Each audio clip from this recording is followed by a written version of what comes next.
The ancient Irevans were polytheistic, which means that they believed in multiple gods. And detail Mosans, which is the Irevans who live in Mosa, and Carmens, the Irevans living in Karm, believed in different gods. Most Mosans believed in the god of sun, which is the Nus right here, and the Carmens believed in Num, which is the goddess of the moon. Every Irevans believed in not only Nus or Num, but also Rivet, which is the god of the air river, and was the most important god of all because they believed that the air river gave birth to their civilizations through agriculture. And the reason they believed in Nus and Num was because they regarded the sun and moon as a life circle, and they thought that the sun meant life and the moon meant death, depending on their brightness. Because Irevans had a strong belief in the gods, they have practiced many constructions or activity that's related to the gods, and the first is their constructions of Rhenus and Lunum temple.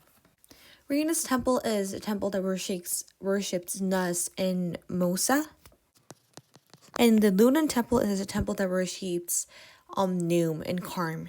In front of the Rhenus temple is the statue of Nun, which is a guardian of the temple. In front of the Lunan temple is the Num statue that gets settled as a guardian of her temple.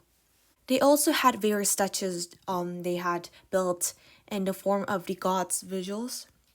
So they had the statue of Nus and Num. The statue of Nus was placed in front of the Rhenus temple to protect his temple, and Mosans wrote their hopes in front of the statue.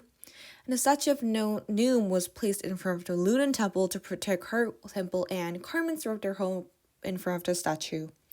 And the purpose of the statue was to emphasize the power of the god with its immune size of statue and maximizes the belief in the gods.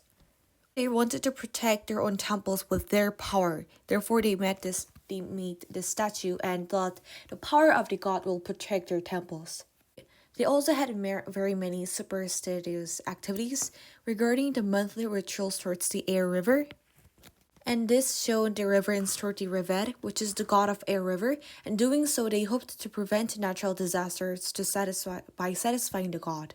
They also had monthly tributes/sacrifice towards all of the gods. All of the arbitrators, nobles, and the Quan gathered around with various animals, foods, and craft works posed ahead of them to sacrifice towards all the gods. They expressed their gratitude towards the god for once again allowing them to flourish through their support.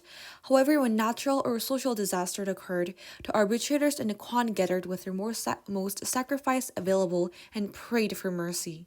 As expected, the Quans were in the very top of the social hierarchy of the ancient Ireva, and the major arbitrators were just below the level of the Quans.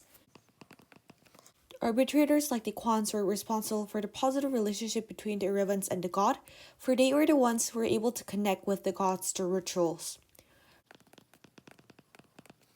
Therefore, if their duty was neglected, people thought that there would be a limit in how people could communicate with the gods for their help, and a various natural disaster will occur that will corrupt the society after all. One unique thing about the Irevan social hierarchy is that they do not have the rank of slaves, but rather in the presence of the workers. The words in the sacred text of the Mandalism emphasizes to treat everyone as you want to be treated. Therefore, the lowest ranked workers, which is commonly in the status of slave in different civilizations, were treated with relative respect and equality as a human being.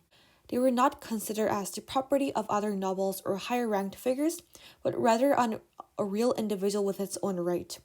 Furthermore, in order to satisfy the gods with moral deeds, many people endeavor to advocate and help those destitute workers and demonstrate their morality. Irevans believed that in their afterlife, their spirit will be reborn in a new life through reincarnation based on their morality and their positive contribution towards the overall society. They believed there were various ways to contribute towards society, such as by having professions, but the major method was to practice a series of moral deeds towards the individuals and community.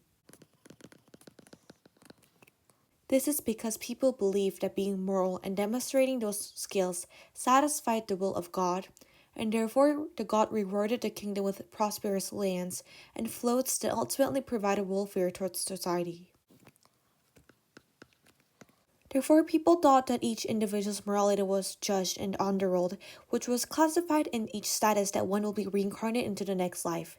The higher their morality was, the higher the chances of being born as an arbitrator, or very rarely the Kwans. Furthermore, each person was provided equal chances and opportunities to promote or downgrade their status during reincarnation. A farmer was able to be promoted to arbitrator in their next life, and the limits to the amount of promotion was not given. Anyone, regardless of their current status, had the chance to be born in the status of Kwan. These belief in equality was impacted directly by the words in the sacred text, which emphasizes the value of living equally and honorably.